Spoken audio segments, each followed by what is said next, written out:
Manchester City 1, Chelsea 0.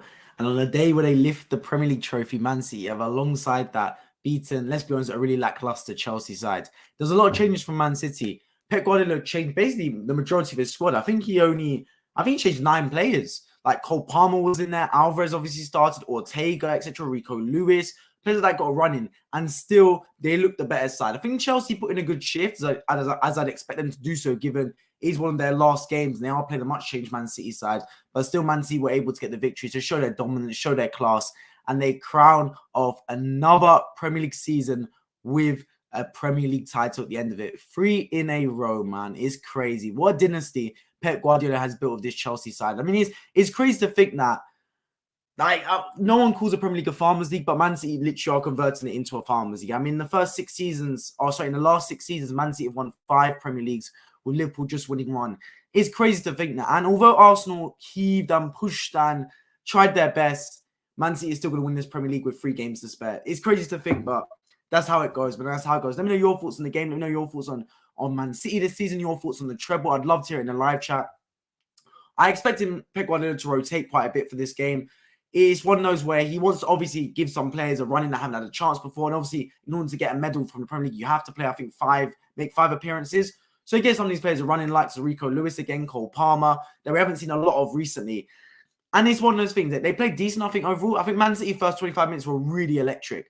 Like, some of these players played like they had a chip on their shoulder, like they had a point to prove. Cole Palmer was doing really well in there. And Alvarez got a goal early, really sweeping move from the counter-attack. For Fofana, what is he doing, man? Like, this is a player that I backed. Obviously, signed from Leicester, had his injury issues, but just an awful, errand pass down the midfield, straight into Man City. You don't want to give the ball away there. They attack really swiftly and goes over to Alvarez, World Cup winner, sweeps it into the bottom corner. Brilliant finish for Alvarez to give Man City the lead. But I think after that, they started to calm down a little bit, Chelsea, and they started to get a foothold in the game. I don't know whether that was because Man City themselves lacked a little bit of intensity later on in the match because they started to just die down a little bit themselves, or Chelsea actually started to take some initiative. Maybe it was a combination of the both, but after that, Chelsea really started to get their foot on the ball and had some decent chances. Sterling coming close if it wasn't for an Ortega save. Then I think it was Conor Gallagher crashing off the post after he had a back post header. So, yeah, I think all in all, I think Frank Lampard will obviously be disappointed with the result, but would have liked some things he saw from his Chelsea team today. Obviously, he's not going to be the manager going forward, but I think I believe it's going to be Mauricio Pochettino, he would have looked at this and thought, you know what, there's some players that I can see some kind of improvements. But overall, this was one of those lackluster, boring games. It was just a prelude to the trophy ceremony. Let's be honest about it. The game didn't feel like the main attraction today. The main attraction is going to happen in about 5 minutes' time when Man City lift the title. That's the main thing about it. Let's get into some of your comments. Jeff says, I appreciate you on the stream, by the way.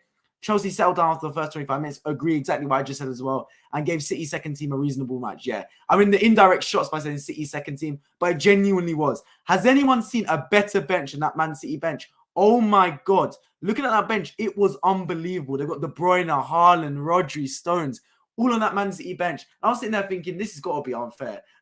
Like Man City's squad depth is unbelievable. And I think it's the reason, it's the difference, right? Because Arsenal, for the first 19 games of the season, accumulated 50 points. We're on course to break 100 points this season. But in the latter half of the season, when injuries started to pile up, when pressure started to mount, when tiredness started to kick in, Arsenal just didn't quite have the squad to rotate. For example, Saka had to carry on playing even though Saka's performances dipped. Likewise, Jesus.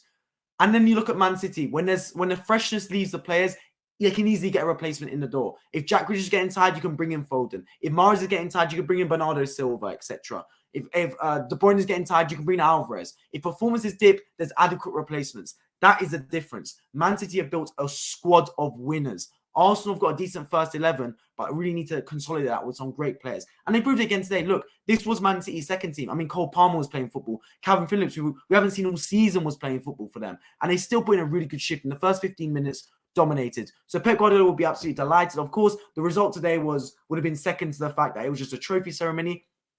The thing is, for me, though, right, there was a lot of rotation. I expect some more rotation against Brighton in midweek and on the final day as well. But will that kill Man City's momentum? We all know that the Premier League is finished now. It's absolutely finished. Man City have won it. There's nothing to play for. Maybe that actually might hurt Man City because they've still got 2 absolutely massive games, the FA Cup final and the Champions League final. Going into those games, Pep Guardiola would have wanted the momentum. He would have wanted the team to still be fighting for something. It's very hard to be fighting for the Premier League, fighting for the Premier League, fighting for Champions League, fighting for the FA Cup, playing important games week in, week out. Every 3 days, you're playing an important match that has massive implications on the Premier League, FA Cup, and Champions League. For that now to just all end and now games become meaningless for the next 2-3 weeks, but then you have to turn it on again for the FA Cup final and Champions League final, it's a very hard skill to acquire. It's a very hard thing to do. So let's see how he does it, Pep Guardiola. He's a brilliant manager. He would have been in these situations before. So I want to see, I'm really interested to see how he manages his Man City squad. Does he rotate again against Brighton? Does he do similar against Brentford? And what does he do on the cup final against Manchester United? There's going to be a lot of players that are going to want to get some game time in the next 2 matches. But does he stay strong to keep the players fit, to keep the players fresh? Or does he not risk injuries and rotate? I'm interested to find out. Chelsea can't even beat a backup team. Well, this is the thing, right? Chelsea are in disarray, man. They just want the season to end. I think all Chelsea fans just want this season to end.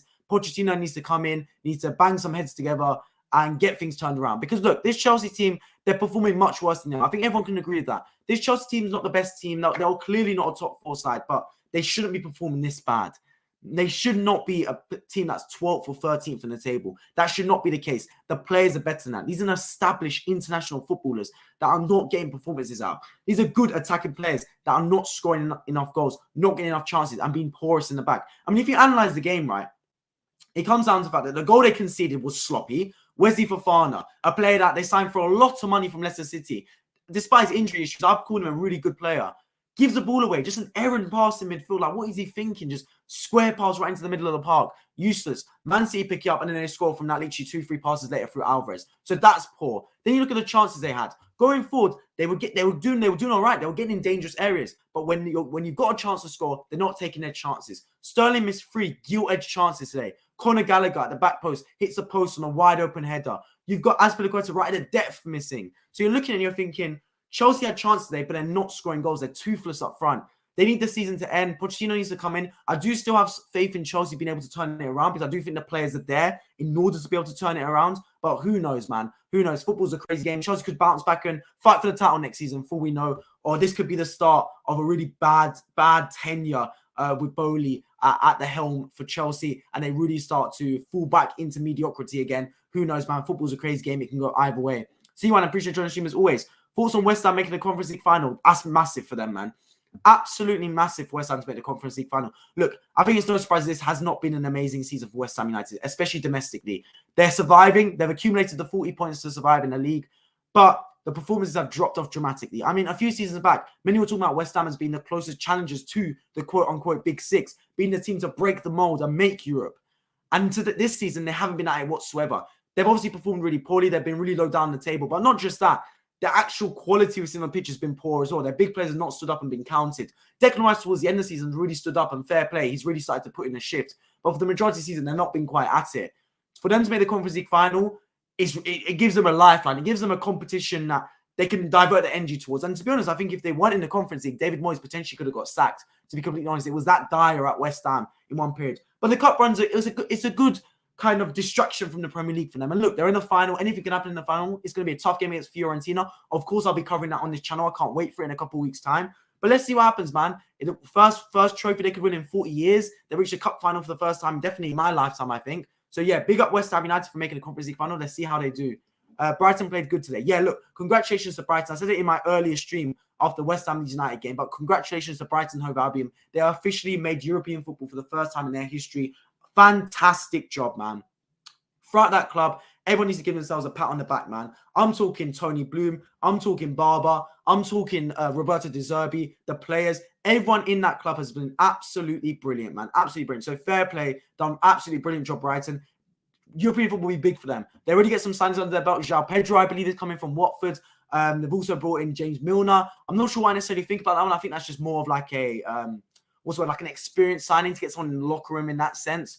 They're looking at Dahoud from Borussia Dortmund. Could be decent, bringing a decent acquisition as well. So Brighton, really good. They're making signings early. I think they're resigned to losing Alexis McAllister, Caicedo, etc. But if they are able to retain some of their assets, the likes of Mitoma and Evan Ferguson, I can't see why Brighton can't get even better next season. It's a brilliantly run football club, really sustainably run as well, in the sense that they really use their scouting network well. They use their academy brilliantly. They sell large. They buy cheap. really, really well run. And the style of football under De Zerbi is brilliant as well. It's no surprise Caicedo, McAllister are looked at by clubs like Man City, Arsenal, Liverpool, etc. because they like the way that Brighton play football. They like the way that that team gels. They like the way they knock the ball about. And those are players that can easily adapt to Man City system, easily adapt to Arsenal system because they're used to playing that football style. So yeah, I've got the utmost respect for De Zerbi and Brighton this season. Congratulations. Another big win today against Southampton, and you secured yourself European football.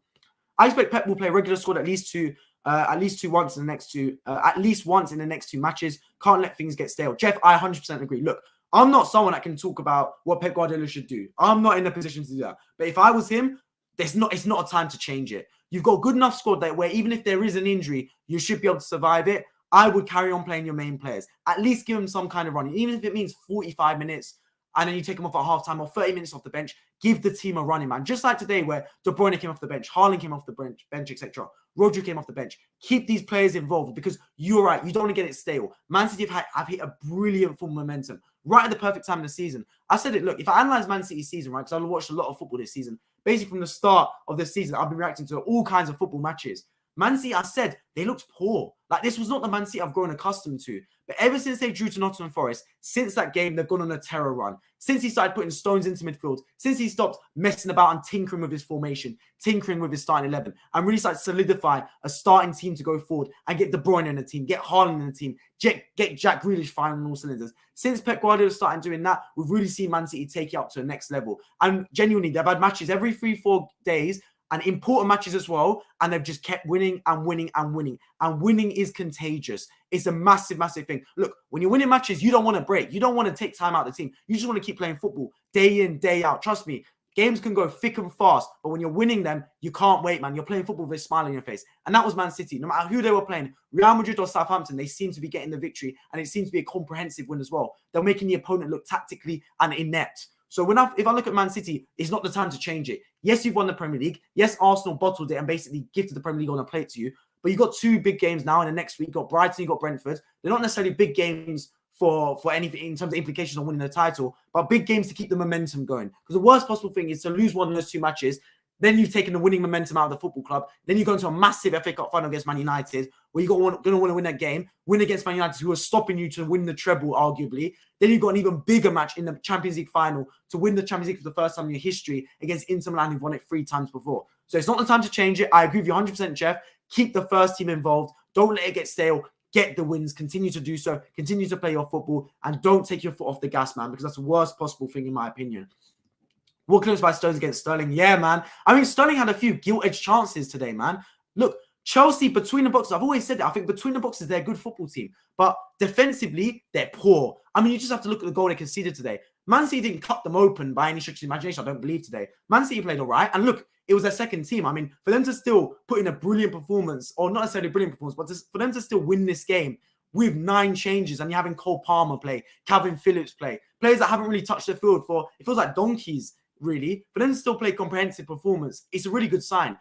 But Chelsea conceded a stupid goal, man. Wesley Fofana, what are you doing, bro? Giving the ball away from defense. You don't see Man City doing that. And then when they were going for Chelsea, they had the chances. Conor Gallagher hit the post, as Azpilicueta at the end, and Sterling had an abundance of chances against his old club, but he couldn't put the ball in the back of the net. Look at that. And look, even the professionalism from Man City is top. Stones, I mean, they know they're going to win the title anyway. He's still got a bust the gut to get back and clear it off the line.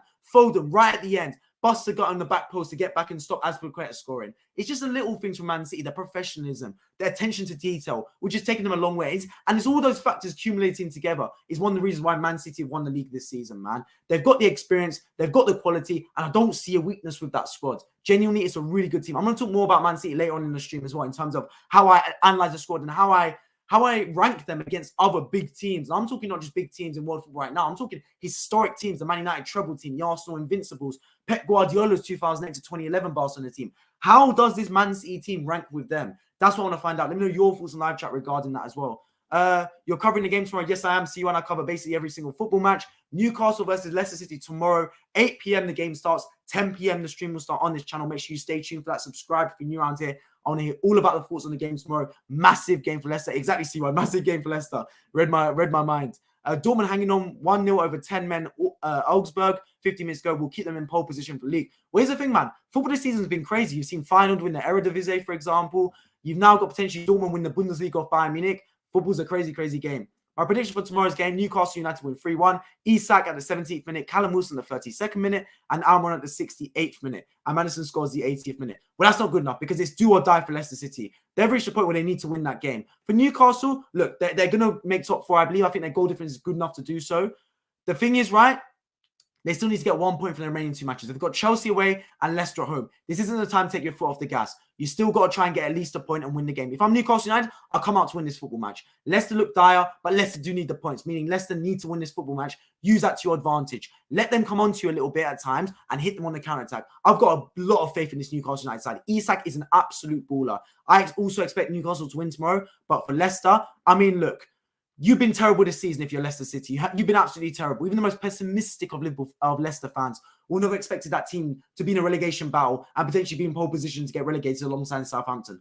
But your future is still in your hands. You win your remaining 2 matches, you can survive in the Premier League. That has got to be the incentive. So if you're Leicester City, you go out and you have to win tomorrow. You have to. By hook or by crook, you win that game. Hi, Luca. Appreciate joining the stream as always. Hope you're doing well, my friend. Valencia beating Real Madrid 1-0. Well, there we go as well. Look, Real Madrid are now 3rd in La Liga. I don't think it will hurt them too much, to be honest. Real Madrid are not going to win La Liga this season. It's already been given to Barcelona. So let's see with that.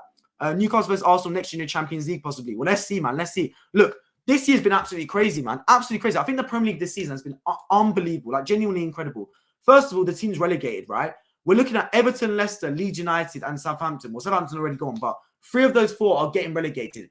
None of the promoted sides are getting relegated this season. Congratulations to them. Honestly, round of applause to Bournemouth, Nottingham Forest, and Fulham. And they're putting a big shift, man. To get promoted to the Premier League and neither of those teams get relegated is a big, big W. A big scalp is going down. At least Leicester or Everton, if not both, are going down to the Championship. And that is a massive, massive scalp. Then you've got to look further up the table. Brighton, for the first time in their history, are making the European positions. Big up them for that. I think they've had a brilliant season under De Zerbi, especially since he's coming for Potter.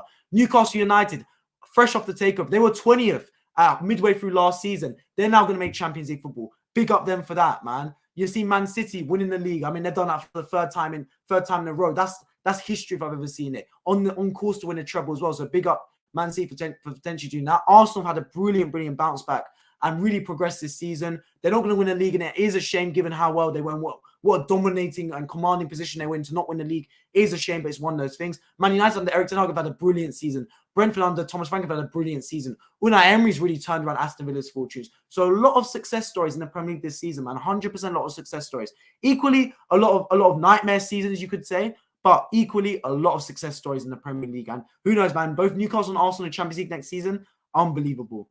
Force and Denver Nuggets going up 3-0 over the Lakers, and will the Heat do the same at home? Well, I think Denver, look, this is the thing, man. No team's come back from a 3-0 series deficit. Who knows, man? LeBron James is going to have to turn up because yesterday's loss was bad, man. It was a bad, bad loss, especially in your home court. With the Heat, I mean, look, they're 2 up against the Celtics. They got a game again today. Let's see, man. Let's see what happens. Obviously, they won both games in Boston. They could turn around, man. Either way, I think it'll be a brilliant end to the NBA season as well. Wolves as well. They were bottom at Christmas and are currently mid-table. Yes, exactly. Another success story.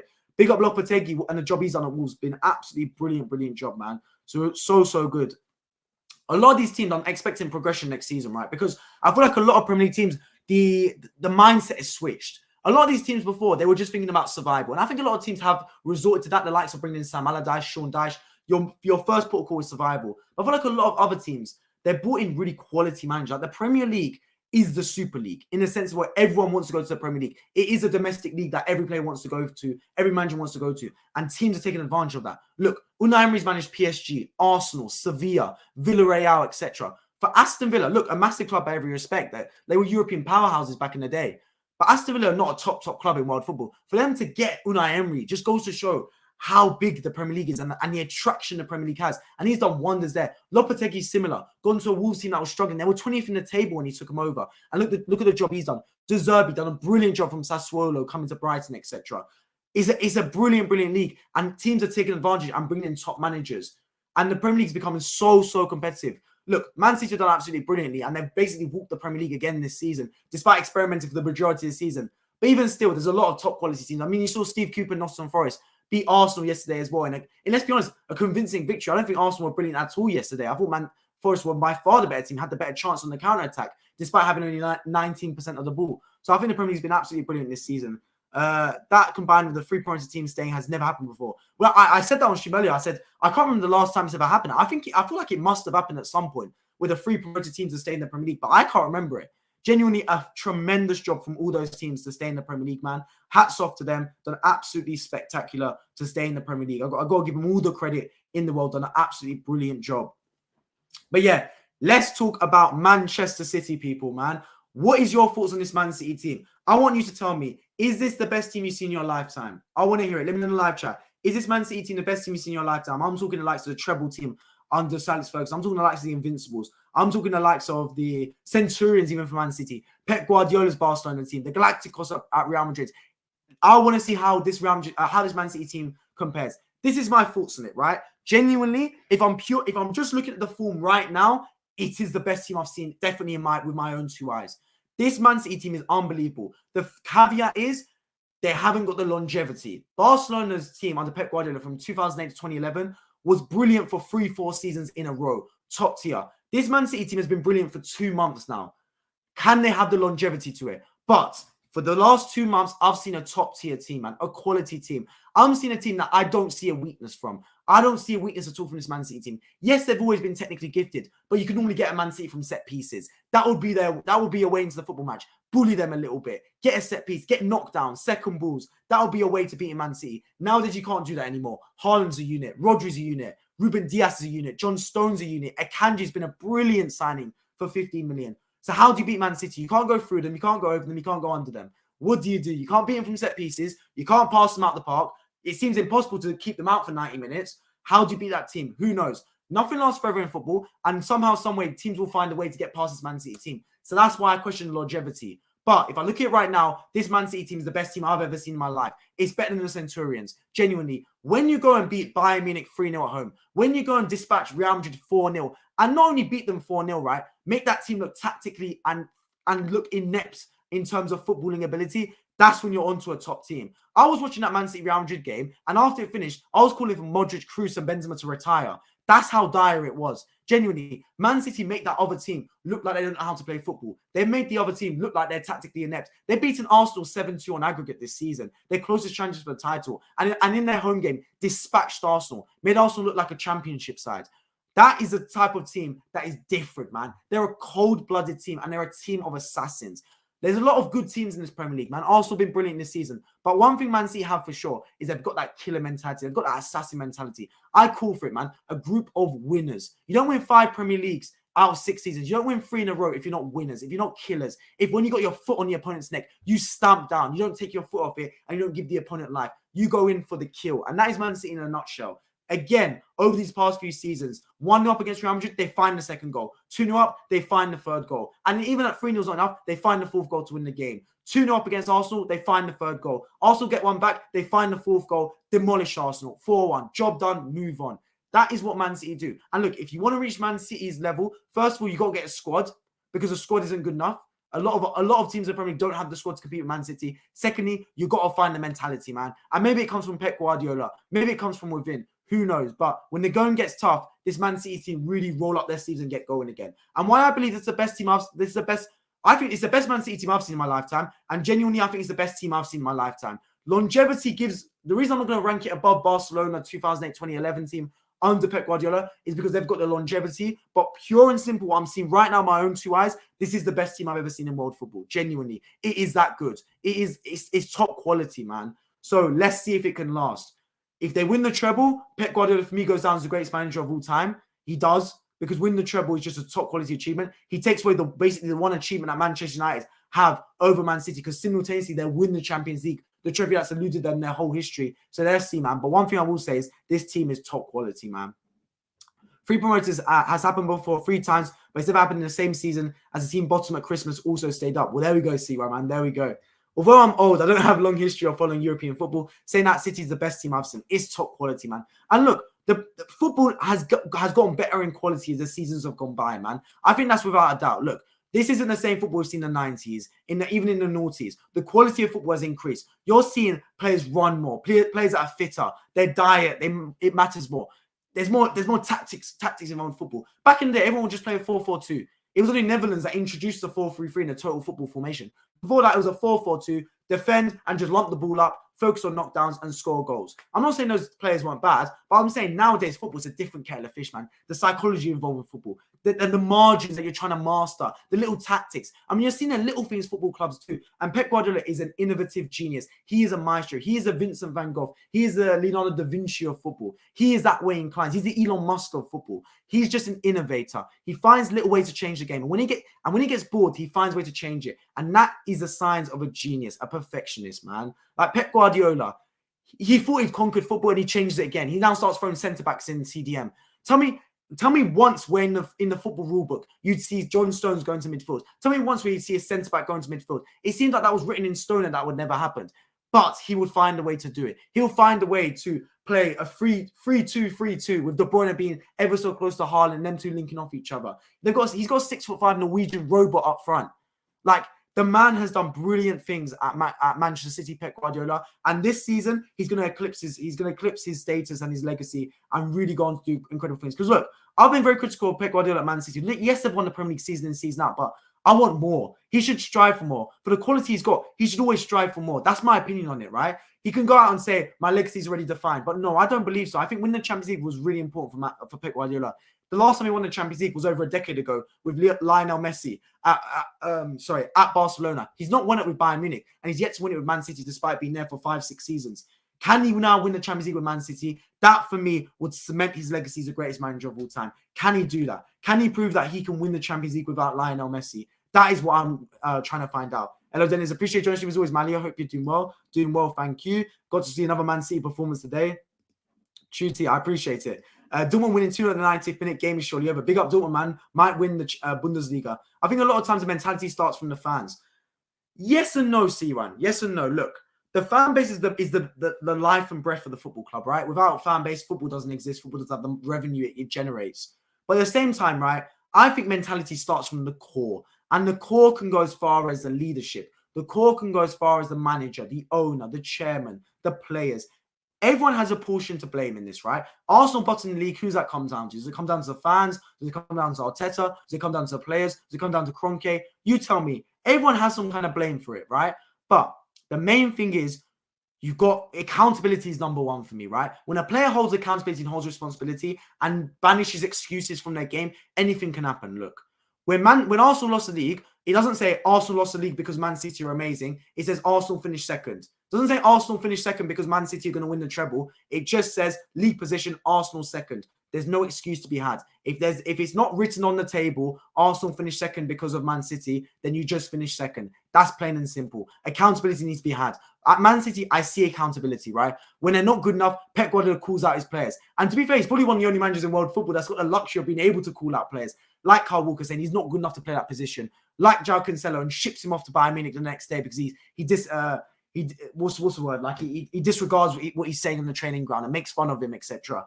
And doesn't give him the respect he believes he deserves, Pep Guardiola. So look, the mentality of Guardiola is top, and I think it resonates and it vibrates throughout his team. I'd say that for a complete fact. Look, Pep Guardiola is a winner. The man is a born and bred winner. And look, being a winner doesn't necessarily translate on the pitch because, for example, Jose Mourinho was a winner. He couldn't win a trophy at Tottenham. Same with Antonio Conte. These were quote-unquote serial winners. So it is a combination of the team, the manager, the fans a little bit as well, you could say.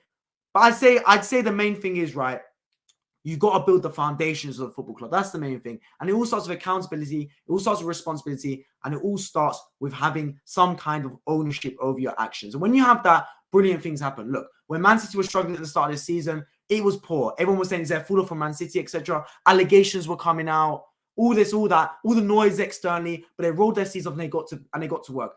And when the going got tough, when the momentum started, when Sky Sports brought the graphic out saying the title running, it was Arsenal who wilted away versus Man City who only got better, went from strength to strength. That just goes to show when the going gets tough, the real good ones get going. Look, pressure's a privilege, right? And pressure makes diamonds, but pressure also makes coal. And whenever it seems to have pressure, Man City turn into diamonds.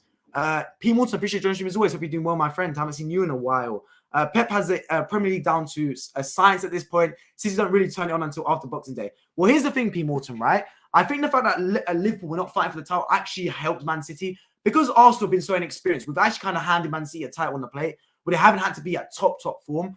They experimented for the majority of the season. I think they saw Liverpool were struggling. They thought, you know what, yeah, we can still win this league, not being at our best. I think if they saw Man City play, Liverpool playing, I had been in the previous 5 seasons, Pep Guardiola would have sat down and gone, you know what, yeah, we can't afford to be this bad for so long. We got to roll up our sleeves sooner rather than later because we can't create this much of a gap.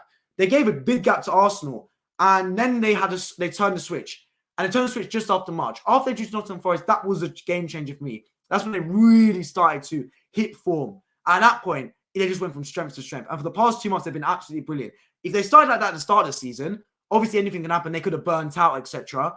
But they would have gone to surpass 100 points, 100%. They would have beaten the Centurion team, all ends up. But the thing is, the reason Centurion team gets so much respect and deserves the respect, the reason Pep Guardiola's Barcelona team from 2008 to 2011 gets respect is because of longevity, right? It's not just being brilliant for 1 or 2 games. It's not just being brilliant for 90 minutes. It's being brilliant for a season. And not just a season, seasons in a row. It's have you got the mental fortitude to stay at your best? Have you got the physical fortitude to stay at your best? Have you got the what's the word? The resilience?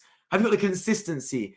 Have you got the dedication to your craft to stay at the top of your game week in, week out? I mean, you saw Phil Foden right at the depth, go back and slide challenge Azpilicueta to stop Chelsea scoring. You'd already won the league. The celebrations were about to kick off in 1 minute. You still stop Chelsea scoring basically a guaranteed goal with Azpilicueta. You see Stones clearing the ball off the line. He didn't need to do that. The title was already theirs. We could have given Sterling a goal coming back to his own club. But no, the little things that Man City do right, that is built from within, man. That is the character that Pep Guardiola loves in his team. That's a team that doesn't ever quit. They might have won the title, but it's fine. They carry on going. They fight until the end.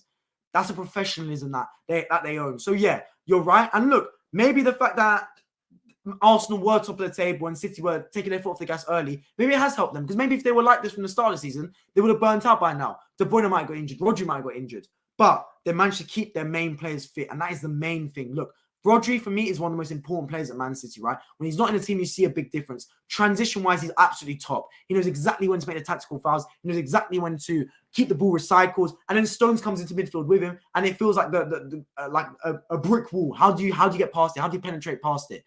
Who knows? They've still got massive games to go. They've got 2 massive matches. Both will be covering on this channel. The FA Cup final against Manchester United, and of course the Champions League final against Inter Milan. Let's see what happens in both of those games. But one thing I will say is this. It's going to be very hard to stop Man City. I'm right now looking for weakness. That's what stage I'm at. Can I spot a weakness in Man City? Because right now I can't. Every game they play, they look brilliant, man. I don't see a way past them. It's one thing they're not losing matches. How do you beat them? That's what I'm trying to find out. Because the first thing, you've got to spot a weakness. With Arsenal, the weakness is Zinchenko. You get past him, but down that side. With Man City, what is their weakness? With Liverpool's weakness is Trent Alexander-Arnold. Every team seems to have a weakness except Man City. When you beat Real Madrid 4-0, when you 5-1 in aggregate, when you beat Bayern Munich 4-1 in aggregate, 3-0 at home, that goes to show you don't really have a weakness. That goes to show you're a top tier team. You're making both those sides, European elite football clubs, look tactically and just football-wise inept. And I predicted this. I said Man City going to win the Champions League at the start of the season. I called it. I said, look, I see something different now. I see the Erling Haaland X factor around that football club. And here's another thing, right? Believe it or not, this is still an adaptation period for Erling Haaland. Pep Guardiola is still learning to play with Erling Haaland. Erling Haaland is still learning to play with Man City. They're going to get even better next season. So it's scary times for the Premier League. Absolute brilliant first season for Erling Haaland. I don't think he'll surpass Dixie Dean's record for the most goals in a season by an English player. But one thing is for sure, he's absolutely lit up the Premier League and torn it up. So big up Erling Haaland. Going to win player of the season and deservedly so. What about Real Madrid 2014-18 or Bayern Munich 19-20? Bayern Munich 19-20, I don't think was a brilliant team. I actually preferred the Bayern Munich 2013 team that won the final final at Wembley against Borussia Dortmund personally. Real Madrid 14-18, yeah, was a decent side to be fair. Decent team as well, but I don't think it beats the Galacticos, to be honest. City after February are just locked in. Liverpool nicked the one, but those legs are on the red side, are getting aged. And Man U is allergic to keeping the manager longer than 18 months. Chelsea in the mud. Well, here's the thing, right? You've analysed a lot of clubs there, P. Morton. City after February are locked in. You're right. Look, we've seen City go on runs of winning game after game after game. The thing that annoys me as an Arsenal fan, because I'm an Arsenal fan, those of you new around here, is we didn't really make Man City work for this title. We genuinely didn't. Like, they've won a title with 3 games left to go. When Liverpool would lose a title to Man City, they would lose it, making Man City, pushing them to the absolute limit, of football, where they would have to win 14, 15 games in a row, and pressure was at an all-time high, and the stakes were at an all-time high, and it was literally razor-thin margins to win that title. Arsenal, we've just given up so many chances and points to Man City that they've kind of just won the league by default. I haven't really seen them get out of, what's the word? Like, I haven't really seen us push Man City to the absolute limits of their potential. We still haven't seen Man City go blow for blow and really have to take it to the final game because they're capable of it. Look, if Arsenal had won all our games but drawn to Liverpool at Anfield and lost to Man City at the Ethiad and ended up losing the title on goal difference, that would have been because of Man City winning 17 matches in a row. And if that's the case, I hold my hands up and I say, Arsenal didn't bottle the Premier League. Man City just put in one of the best performances of all time to win 17 matches in a row. Look, Man City have still gone on to win 15 matches in a row, but they haven't needed to do so. They could have lost to Everton and still won the league. They could have lost today and they're still going to win the league. Do you know what I mean? So that's the thing that really pains me as an Arsenal fan. We know Man City are capable, but we didn't push them to that limit. We didn't force them to really go to the final game. We didn't force it to be squeaky bum time. We handed it to them on a plate. Cutlery involved in everything. That's what I'm trying to find out. But this is the thing, right? Man City look like inevitable they're going to score in 90 minutes. Who can stop them? Can Man United stop them? Can Inter Milan stop them? Who knows? It's got to be Project Frustrate. When you're playing Man City, you got to frustrate them, man. Here's how you beat Man City, in my opinion. And by the way, it's the impossible question because I can't find a weakness. But how I would do it is this. You can't beat them football for football. It's not going to happen. Arsenal tried it. It didn't work. Real Madrid tried it. It didn't work. Bayern Munich tried it. It didn't work. So football for football isn't going to work against Man City. So how do you beat them? First of all, defend well. You got to make sure you're good defensively, really solid. Don't give away any easy chances. Don't make any easy mistakes. And that's easy said than done, by the way. But I'm just saying, plain and simple, that's what you got to do. First protocol, defend really well. Number two, game management has to be top. You got to make sure tactical foul well. Got to make sure you slow down the game. Go down with little injuries, etc., little niggles. Slow the game down. Kill any momentum that Man City have got. Every time I have a shot, go down with a little injury. Just kill the clock bit by bit by bit. Third of all, you got to possess a counter-attacking threat. You got to make sure you look dangerous because so many times Man City are playing games and the opposition do not look dangerous.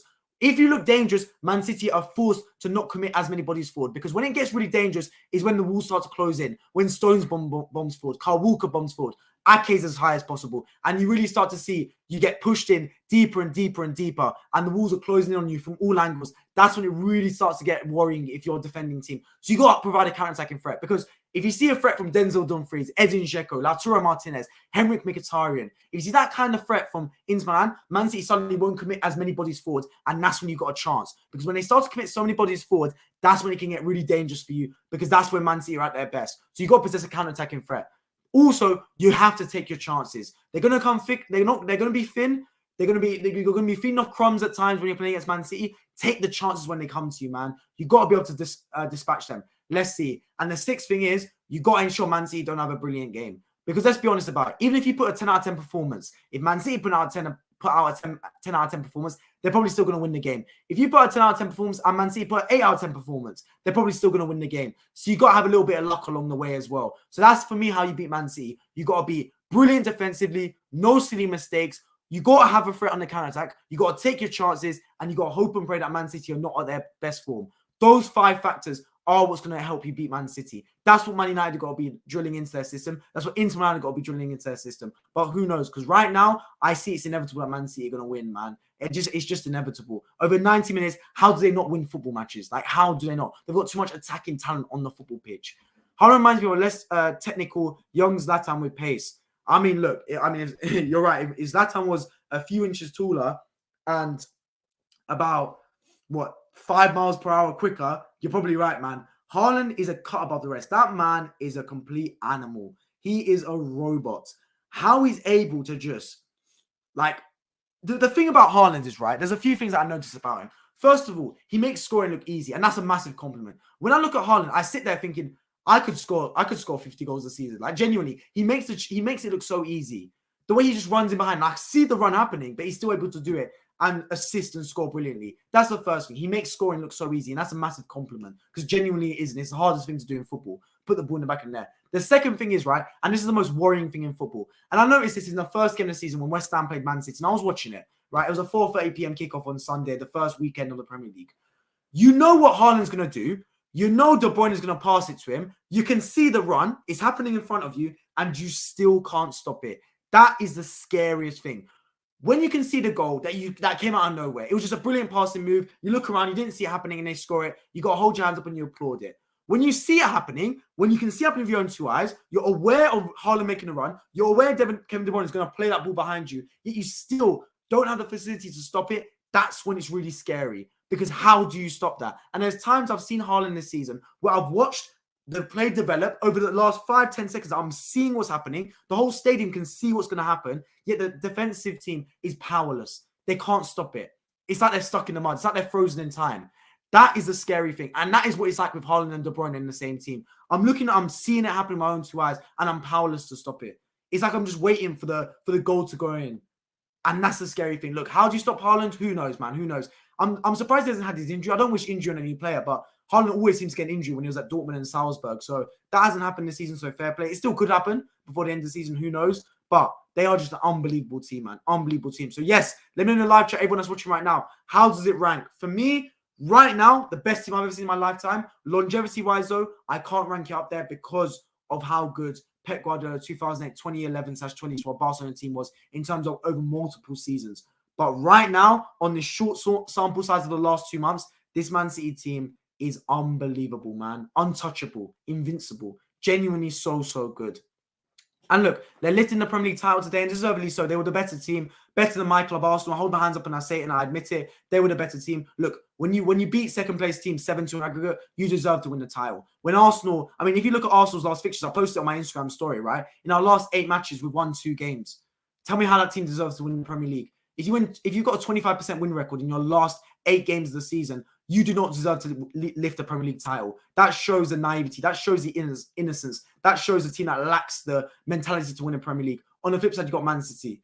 When the graphic came up for the title running, when they saw a little bit of vulnerability from Arsenal, they took all advantage. They sniffed blood like a shark, whereas Arsenal were prey and Man City were the predators. That's case in point what happened. And look, I'll be covering every game from now to the end of the season regarding Man City, basically, starting with the game, obviously, against Brighton on Wednesday, then the FA Cup final, then the Champions League final. So I have a lot of time to watch Man City as well for the rest of the season. And I do have to say, I've been treated to some brilliant football. It's my favourite Man City team to watch as well, because I said this as well in previous seasons, right? I don't take this personally, Man City fans, but I preferred watching Liverpool play to Man City. Genuinely, I have. Like, over the past 5 seasons, if a Liverpool game and Man City game was on at the same time, I'd watch a Liverpool game. So I preferred that style of play under Jurgen Klopp.